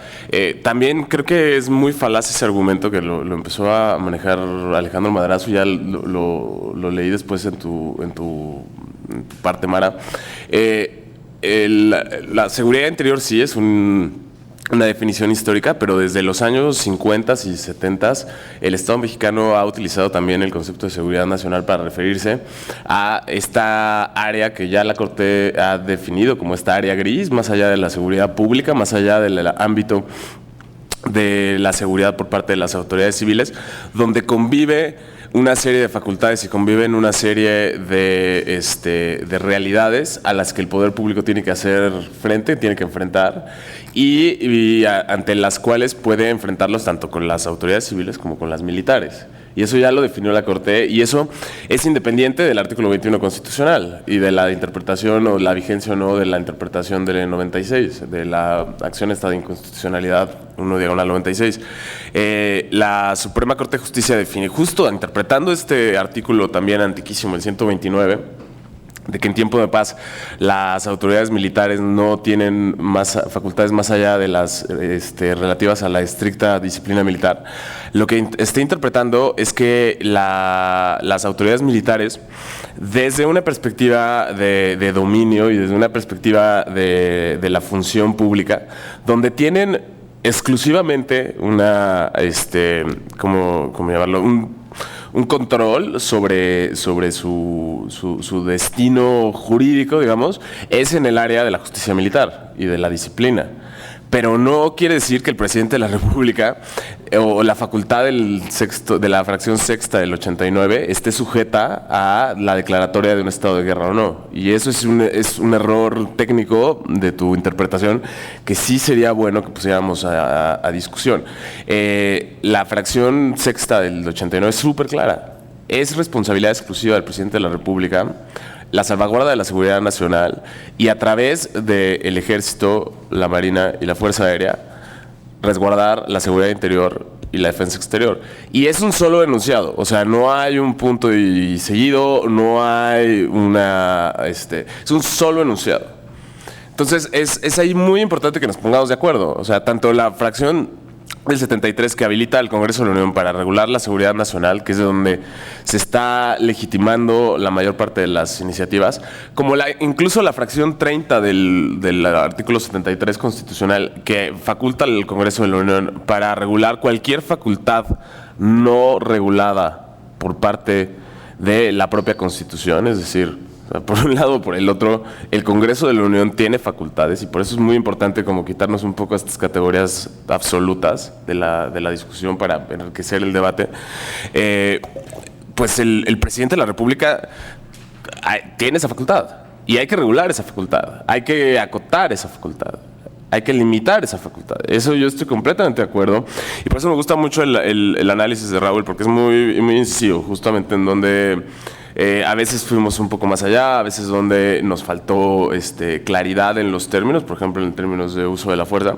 Por eso no quiere decir que en términos así grandotes de la estructura constitucional y de las funciones de cómo el Estado va a hacerse cargo independientemente de la administración del partido, de la situación de seguridad, si la crisis de seguridad es un tema de drogas o es un tema de extorsiones o es un tema de zombies. O sea, el tema es que el Estado tiene que tener una herramienta, esa herramienta tiene que ser idónea, tiene que responder a la realidad constitucional y también a la gravedad, digamos, de la emergencia. Muchas gracias. Muchas gracias por las preguntas. Daré espacio ahora para las respuestas. Quedamos en el orden que... Sale, gracias. Voy a empezar por la última, porque me da pie para entrar a la de Jaime. Es cierto, correlación no es causalidad, pero nosotros no mostramos correlaciones. Ni los tres que estoy citando, ni Escalante, ni Merino, ni Donald Rubin hacen correlaciones. O sea, nadie está haciendo correlaciones. ¿Qué sí están haciendo? Pepe Merino tiene un modelo de causalidad, un modelo estadístico que mide causalidad, y es lo que él publica en Nexos con Datafor. Después hay una especie de debate mediático porque Guillermo Rosas le contesta a Merino que el estudio que está publicando y que su modelo está mal. Y varios autores sacan distintos modelos. ¿Quién cierra el debate? Pues Donald Rubin. Donald Rubin es un profesor emérito de estadística de Harvard, que es el padre de los modelos de causalidad. Entonces, el padre de los modelos de causalidad dice, voy a meter los modelos de causalidad que yo creo que son los que utilizan los estadísticos para ver causa y efecto, con los datos de homicidios, hace su estudio, está publicado, y llega a la conclusión de que según los modelos de causalidad estadísticos que existen, sí podemos decir que los operativos militares permanentes son la causa o una de las causas del aumento posterior de la violencia en México. Yo soy actuario y yo entiendo las limitaciones de los modelos estadísticos. Por eso a mí me gusta mucho más el análisis que hace Fernando Escalante del Colmex. Lo que hace Fernando Escalante, él no ve modelos estadísticos, no ve correlaciones, lo que él hace es un análisis de política pública ex post. Y es un poco más o menos parecido a lo que yo les presenté. Él lo hace por meses, por localidades, por municipios, por estados, por regiones y a nivel nacional.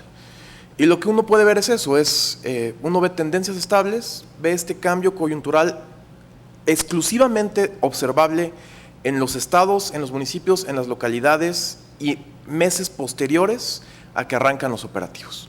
Entonces tenemos por un lado el estudio de Escalante, que es un análisis de política pública ex post, que no es estadístico, es de este tipo. Y por otro lado ya tenemos varios estudios estadísticos como el de Merino y el de Donald Rubin, pero hay más, nada más tenemos 3, pero hay más, que dicen que sí es una cosa de causalidad, causa-efecto. ¿No? Entonces sí podemos hablar de eso. ¿Y por qué hablamos particularmente de causa-efecto de combate al narcotráfico? Porque es lo que dicen los documentos oficiales. Si uno revisa el Plan Nacional de Desarrollo 2007-2012 y uno revisa los programas nacionales sectoriales de ese sexenio, lo que dicen estos programas es que estos operativos se desplegaron particularmente para combatir de manera frontal al narcotráfico y están detalladas las estrategias. Entonces, pues por un lado tenemos que vamos a hablar de causa-efecto y por otro lado tenemos que los documentos oficiales nos dicen que particularmente se quería atacar al narcotráfico y además a otros casos de delincuencia organizada, pero la lucha principal era contra el narcotráfico. Además de estos documentos oficiales, ¿cómo podemos corroborar que uno de los principales problemas que estamos teniendo ahorita es este combate frontal al narcotráfico? Por los indicadores de éxito. Si uno revisa los indicadores de éxito de los programas de procuración de justicia o de los programas de defensa nacional, los indicadores de éxito que están en los documentos oficiales son número de hectáreas erradicadas, número de armas decomisadas, exactamente, número de sentencias condenatorias por delitos federales y particularmente son donde se tienen los porcentajes más altos de sentencias condenatorias es particularmente en los delitos de tráfico de drogas. Entonces uno ve que primero presentan la estrategia diciendo vamos a combatir el narcotráfico y estas son las estrategias y esto es lo que vamos a hacer durante el sexenio. Y además después uno ve que los indicadores de éxito que están utilizando son particularmente cargamentos decomisados, decomiso de armas, narcotraficantes apresados, hectáreas erradicadas. Entonces, ese es uno de los graves problemas que tienen estas iniciativas, que cuando como sociedad pensamos en que las Fuerzas Armadas protejan a la sociedad y cuiden la seguridad, pues claro que todos estamos de acuerdo. Pero cuando uno ve que los indicadores no es que se reduzcan los robos a casa habitación, no es que se reduzcan los asaltos en vía pública, no es que se reduzcan los homicidios, los secuestros, las desapariciones, las privaciones ilegales de libertad, si uno ve que los indicadores de éxito son número de hectáreas erradicadas, pues uno entiende más o menos por dónde está orientada la política y la estrategia. Y en ese sentido, a mí me parece que Jaime tiene razón, ahorita el panorama internacional es muy extraño. Efectivamente había una tendencia internacional de dejar de criminalizar a los consumidores particularmente, de dejar de considerarlos criminales. ¿Por qué digo esto? Porque se ha tipificado como un delito portar más allá, por ejemplo, de 5 gramos de marihuana en la bolsa. Un usuario que la va a consumir, que trae 10 gramos, va a la cárcel. Entonces, la tendencia internacional era descriminalizar a los usuarios y tratarlo más bien como un problema de salud pública. Y efectivamente, hacia allá iba el mundo hasta las recientes elecciones que todos estamos viendo y ya no queda claro cómo va a responder la administración de Trump frente a la tendencia internacional que veníamos siguiendo. pero hay casos internacionales de éxito donde se ve que el consumo no ha aumentado cuando se descriminaliza el consumo y cuando se trata como un problema de seguridad, de salud pública, en lugar de tratarlo como un problema de seguridad pública. Pues me parece que con eso atiendo la duda, y si quieres... Sí. Bien, gracias. Pues muchas gracias por las preguntas, son siempre muy interesantes. Jaime, ¿verdad? Pues sí, vamos a ver, cada vez que yo hablé de cámaras me refería básicamente a las cámaras del Congreso, ¿no? La Cámara de Diputados y la Cámara de Senadores. Respecto a este tema, bueno, pues mira, hasta donde yo sé, las cámaras que en la vía pública en el Distrito Federal detectan la comisión infracciones de tránsito, pues fueron declaradas inconstitucionales por un juez, Fernando Silva, y pues hasta donde tengo entendido ahí va el procedimiento. Entonces todavía la declaración de un juez de distrito, como es él, no tiene efectos generales todavía, entonces pues está todavía sub judice, diríamos, o sea, veremos qué es lo que va a pasar con si son inconstitucionales o no, aunque entiendo que ya hay algunas reacciones aquí en esta Cámara, ¿no? Respecto a las cámaras que utilizan los ministerios públicos, pues un poco va conectado, Jaime, con lo que yo decía respecto a la importancia de fortalecer las capacidades de los ministerios públicos y las policías. Ojalá que estas pues herramientas con las que cuentan las fiscalías, los ministerios públicos, las policías, las pudieran utilizar, las utilizaran de verdad en la investigación y en la persecución de los delitos, ¿verdad? Es una aspiración que yo creo que tenemos muchos en el país. Jaime, investigador también del Belisario Domínguez, yo coincido con tu apreciación, más que otra cosa, lo que te decía, estoy de acuerdo. Sí, a mí también, por un lado, me parece que las iniciativas, pues sí, como que fueran en contra de esta corriente de despenalización el uso de drogas y de enervantes, que también fuera en contra de esta idea mundial de disminuir el uso de la fuerza pública para atacar problemas que parecen ser más de salud, pero como bien apunta Carlos, pues quizá la llegada de Trump nos ponga o sea, digamos, él ponga a su país, y a lo mejor eso nos cae a nosotros en otra perspectiva. Entonces, ahora es difícil, yo creo también, no sé si tú consideras conmigo, que México tendría que tomar sus propias decisiones de hacia dónde quiere ir, ¿no? Más allá de que haya un presidente en Estados Unidos o que haya otro, nosotros tendríamos que ser capaces de poder establecer nuestras propias políticas públicas en el país. Eso pienso, pero coincido contigo. Perdón, ¿tu nombre es? También Jaime, con razón, yo dije, oí bien. Jaime, sí. Jaime, pues me imagino que tú eres de los que pues arrastraron el lápiz, redactaron estas iniciativas, que han trabajado en ellas.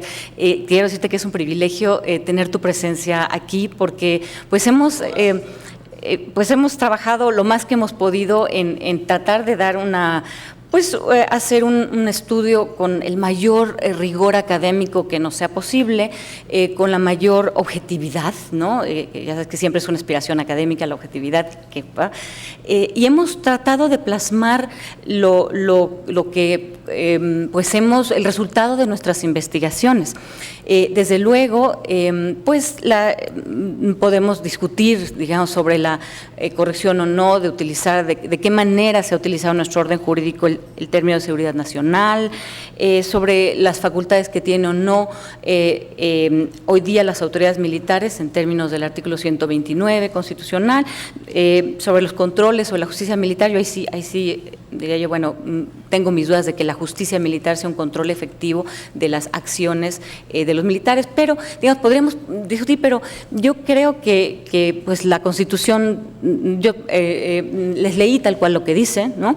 Y pues al final es motivo de debate, ¿no? El punto es que si vamos a aprobar una nueva legislación, es muy importante y esa es la intención de las investigaciones que hacemos o que hicimos en el Belisario, darles a nuestros legisladores herramientas o datos o que aporten al debate parlamentario, ¿no? Entonces, mejor que lo digamos nosotros, que esté aquí y que puedan servirles, ¿no? Porque en todo caso, pues a lo mejor no solo somos nosotros quienes lo pensamos, entonces sería muy bueno que se tomaran en cuenta para que eventualmente la regulación que emane sea en un sentido o sea en otro, pues salga lo mejor posible, ¿no?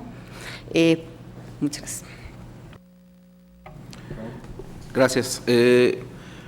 Pues nada más quería reforzar un poco de lo que decía Carlos. Nosotros tratamos de referirnos sobre todo a la literatura académica especializada que ha pasado por arbitraje de doble ciego, es decir, hemos estado tratando de confiar en esos datos.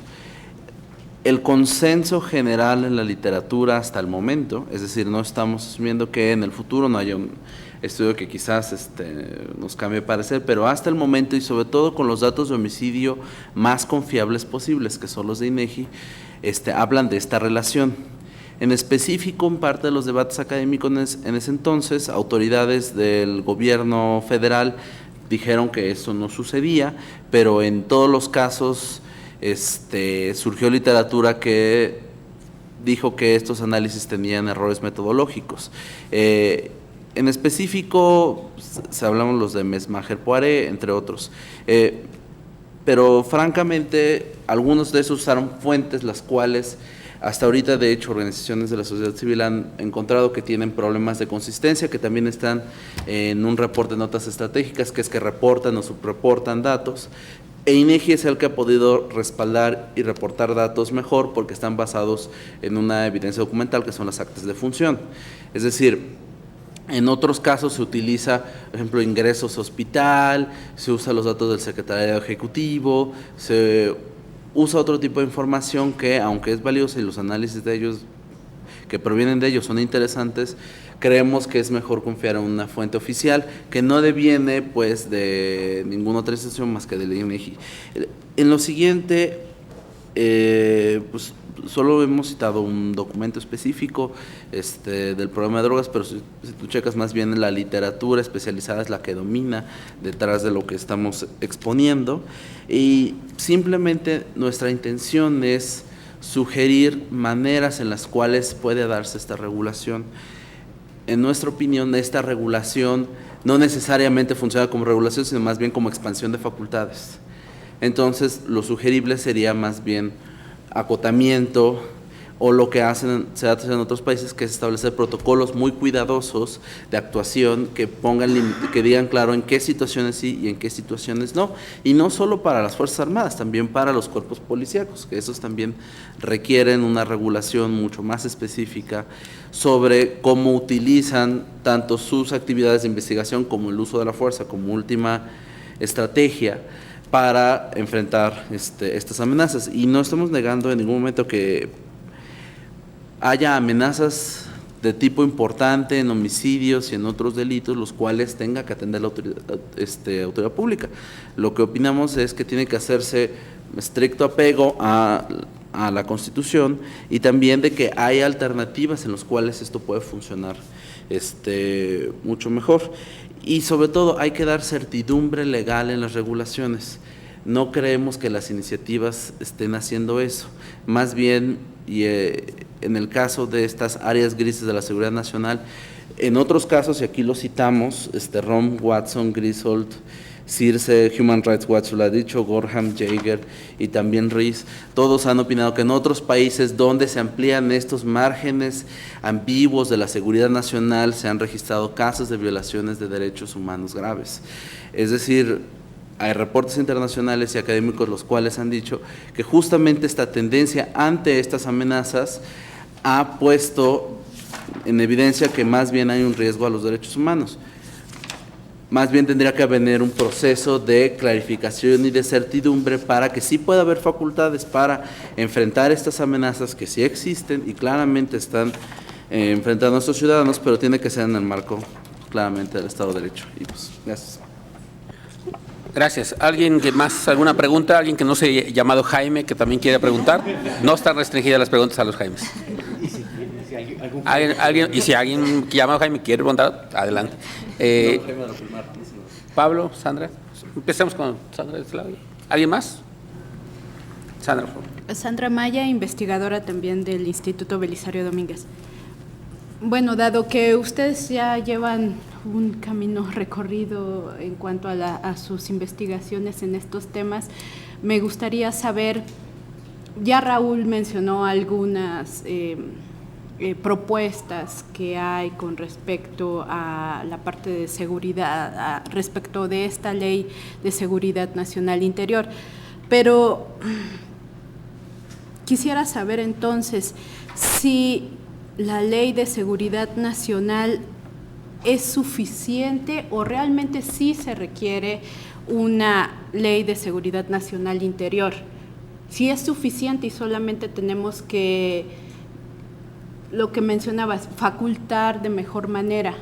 Ahora, con respecto a los homicidios,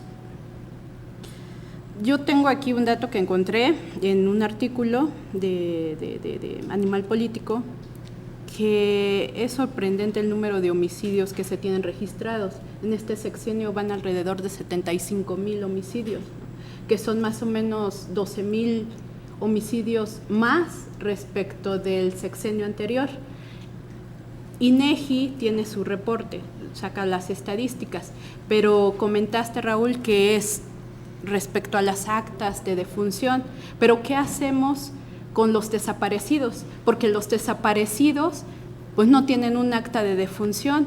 Entonces, si no tienen un acta de defunción, pensaría que entonces esos datos están, las estadísticas están subreportadas, porque o ¿qué hacemos? Pueden ¿no? ser centroamericanos. Eso es todo. Gracias.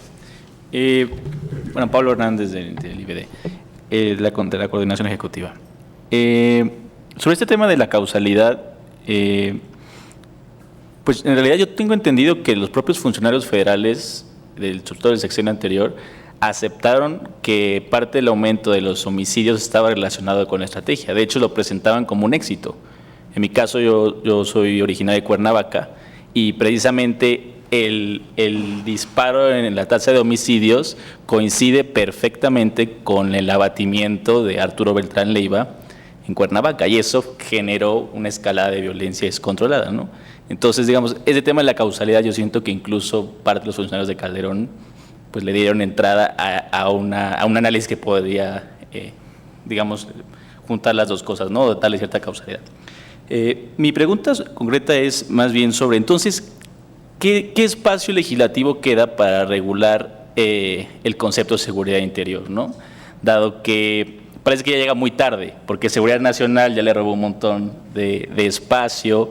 La ley, la misma Constitución es muy clara cuando dice que todas las labores de seguridad pública le corresponden a las autoridades civiles y no a las militares. Sin embargo, queda, digamos, ese artículo incómodo que dice que el presidente puede hacer uso de las Fuerzas Armadas para la seguridad interior. Pero entonces, ¿qué actividades podrían realizar? A mí me parece muy importante justo la primera hoja de todo esto, que es que justo es el propio secretario de la Defensa quien lo plantea así. Dice, bueno, entonces hemos actuado ilegalmente durante 100 años. Entonces, digamos, yo creo que sí es necesario. El problema es que ya no se legislar sobre ese concepto. El problema es de que ya parece que llega tarde y ya tendría pocos atribuciones, digamos, ¿no? O poco contenido que asignarle a ese tema, a menos de que queramos meterlo con calzador, porque finalmente es, digamos, el único artículo constitucional que le da legalidad a la participación de las Fuerzas Armadas y, digamos, que le da legalidad a la decisión del presidente Calderón en su momento, ¿no? O sea, es el único reducto, digamos, de legalidad de las actuaciones de unos y otros. De ahí entiendo yo la insistencia de que se legisle, ¿no? Pero ¿qué se podría hacer ahí? ¿Qué ustedes creen que podría incluir? Ok, ¿alguien más? La última oportunidad. Si no, damos espacio a las respuestas de los... Voy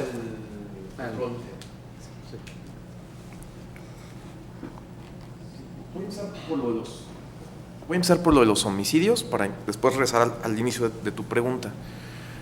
Que van más homicidios en este sexenio que en el anterior. Es cierto, pero también es pues cómo recibes el país, ¿no? Si a ti te entregan el país en el año 2006 con menos de 12,000 homicidios, con alrededor de 10,000, 9,000 homicidios anuales, pues durante tu sexenio vas a acumular muchos menos homicidios que si recibes el país con 20 y tantos, 25,000 homicidios, 26,000 homicidios anuales. ¿no? O sea, efectivamente está citando cifras acumuladas de 3 años versus 3 años, o 4 años contra 4 años, pero la pregunta es cómo te entregaron el país y qué pasó después con tus estrategias políticas que hiciste, ¿no? O sea, efectivamente, ninguna cifra es perfecta. La pregunta es cuáles cifras son más confiables que otras. ¿Cómo sabemos cuando una cifra es más confiable que otra? Particularmente porque conocemos la metodología con la que se construyó la cifra. De INEGI sabemos exactamente cómo se construyeron las cifras porque INEGI publica la síntesis metodológica, la descripción de la base de datos, más aparte sus propias evaluaciones de las cifras. ¿Cómo se construyen las cifras de INEGI? Concurren 3 instituciones. La Secretaría de Salud con las actas de función, el Ministerio Público con los avisos de los cadáveres que se encuentran, el Registro Civil con las actas de defunción, y toda esta información llega a INEGI, se coteja, se revisa y se publica. Entonces, tenemos a distintas instituciones que trabajan sobre el número de actas de defunciones y otras más, ¿no? Por eso son los delitos violentos más confiables, porque no requiere que haya una denuncia del delito para que arranque una investigación previa al Ministerio Público. Basta con que encuentren un cadáver, el Ministerio Público está obligado a iniciar una averiguación previa, y entonces tú puedes cotejar con si la Secretaría de Salud Pública, la Secretaría de Salud levantó su acta de defunción, levantó su certificado de defunción, ese llegó al Registro Civil y además el Ministerio Público tiene la averiguación previa. Entonces, por lo menos sabes que este es un piso mínimo de casos de homicidio que arrancaron investigaciones previas, ¿no? Y está cotejado por 3 instituciones y tienes la metodología publicada por INEGI. ¿Qué otras fuentes existen? Pues las famosas cifras del secretariado, más otras que existían en el sexenio anterior que se dejaron de publicar precisamente por las críticas metodológicas. Y son las del secretariado, y aquí están las diferencias. En rojo está INEGI, en negro está el secretariado. El secretariado publica número de algo que tiene que ver con averiguaciones previas, no sabemos bien cuál, porque no hay ningún documento metodológico que nos permita revisar las cifras. Y a partir de 2014 empezó a publicar también el número de víctimas de homicidio doloso, que en teoría deberían de corresponder exactamente con las cifras de INEGI, que son defunciones por homicidio. Deberían ser iguales y, como ustedes ven, no lo son, y las del secretariado tienen su estimación. Que ya sabemos, pues, que hay estados que reportan lo mismo a INEGI y al secretariado, rojo y negro, como por ejemplo a California Sur o por ejemplo Guanajuato, y sabemos que hay estados que reportan completamente distinto a INEGI y al secretariado en distintos momentos. Si uno hace el análisis de lo que pasó en Baja California con las cifras del secretariado, uno dice, bueno, no fue tan grave. Si uno hace el análisis con las cifras de INEGI, uno ve que fue muy grave lo que pasó en Baja California. Si uno cree en las cifras del secretariado, hasta el año pasado en Veracruz, pues vivían muy bien y muy tranquilos. Si uno hace el análisis con las cifras de INEGI, claramente en Veracruz había una tragedia humanitaria por homicidios. ¿En cuál cifra creemos? En la que te dé la posibilidad de evaluar su calidad. Si tienes los documentos metodológicos que te permiten evaluar la calidad de las cifras, sabes qué errores pueden tener esos datos. Si no tienes libros metodológicos, no notas, no avisos electrónicos, no pantallazos de internet. Si tienes el libro metodológico, es más confiable esa cifra a que si no lo tienes, ¿no? Entonces, es como una regla de pulgar, pero es bastante buena. ¿Cómo saber? Haciendo la evaluación de la calidad de los datos, ¿no? Que si la haces, y a los que le quieran entrar los invito a que la hagan, claramente los datos de INEGI tienen muchísima más calidad que los datos del secretariado, ¿no? O sea, eso. Ahora, ¿son perfectos? No, claramente está el problema de las desapariciones. ¿Qué sabemos de las cifras de desapariciones? Pues es lo mismo. No tenemos documentos metodológicos, no sabemos bien a bien qué instituciones participan, no hay evaluaciones de su calidad. Muy probablemente es casi seguro que las cifras de homicidio en México estén subestimando todos los 30,000 casos de desaparición que tenemos en México, registrados como oficiales, más los no registrados como, en las cifras oficiales. Entonces es muy probable que ahorita estén mucho más altos los homicidios de lo que tenemos en los datos oficiales, pues. Pero igual no quisimos meter esos datos porque ni hemos hecho su evaluación, ni se puede hacer porque no tiene los documentos metodológicos, ¿no? O sea, eso es. Y entonces, ahora paso a la primera parte de tu pregunta. ¿Qué opciones tenemos? La primera es cifras confiables. Si tienes una enfermedad, tienes que ir a un doctor a que te hagan un diagnóstico y con base en el diagnóstico te recetan la medicina. Si no tenemos diagnósticos en México de las desapariciones, por ejemplo, ¿cómo vamos a atender ese problema? El primer paso, necesitamos cifras confiables, con metodología pública, evaluables e auditables. No por la institución que las genera, por instituciones externas que las revisan, ¿no? Ese es el primero. Y esa no hay vuelta de hoja. ¿Qué otras opciones hay? Pues ya le decía uno de los Jaimes, es atender el problema del narcotráfico con ópticas distintas. Están las propuestas de mando mixto policial, está la necesidad de reglamentar el artículo 29 constitucional, está la necesidad de fortalecer el sistema de justicia con la reforma que inicia en 2008, y eso va un poquito con la pregunta de Pablo,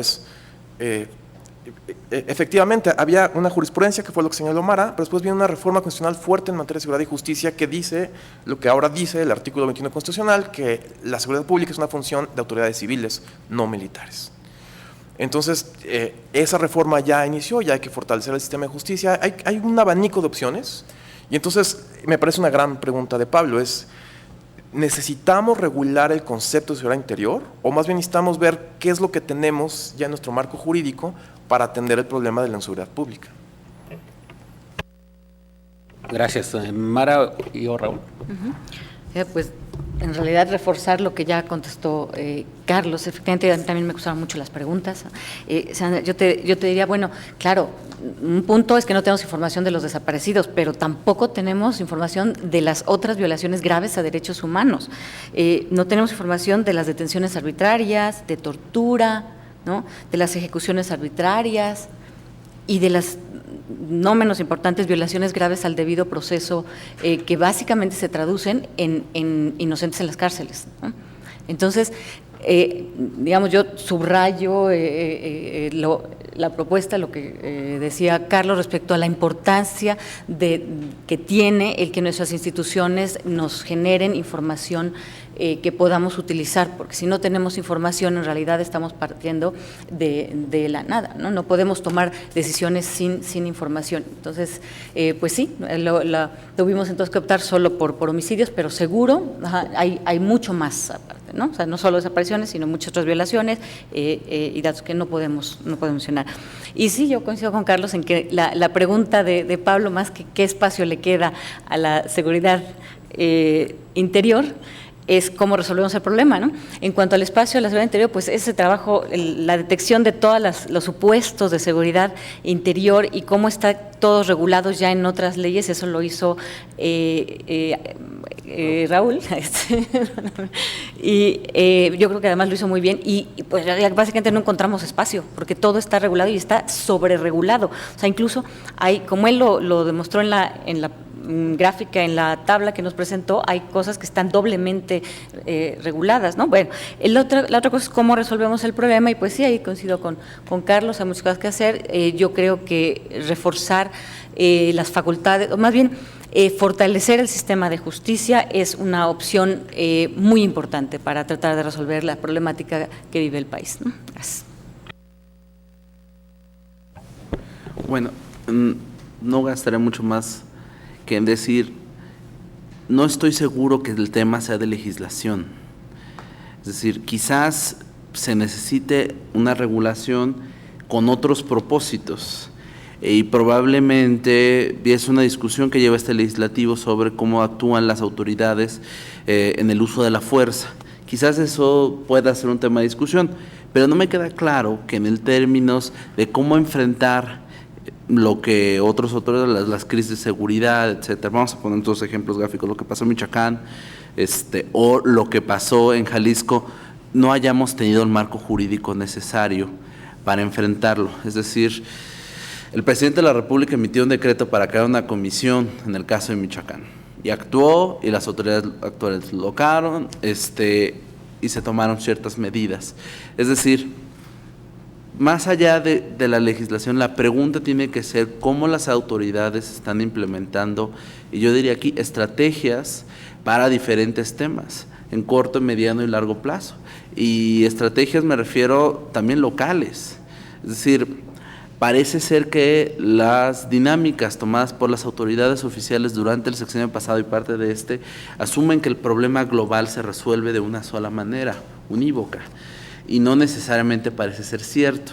Es decir, en algunos lugares los incrementos de homicidio estaban relacionados más bien a ciertas detenciones estratégicas, y después hubo otras razones. Y en el sexenio pasado hubo ejemplos de intervenciones exitosas, en el caso de Nuevo León y en el caso de Chihuahua.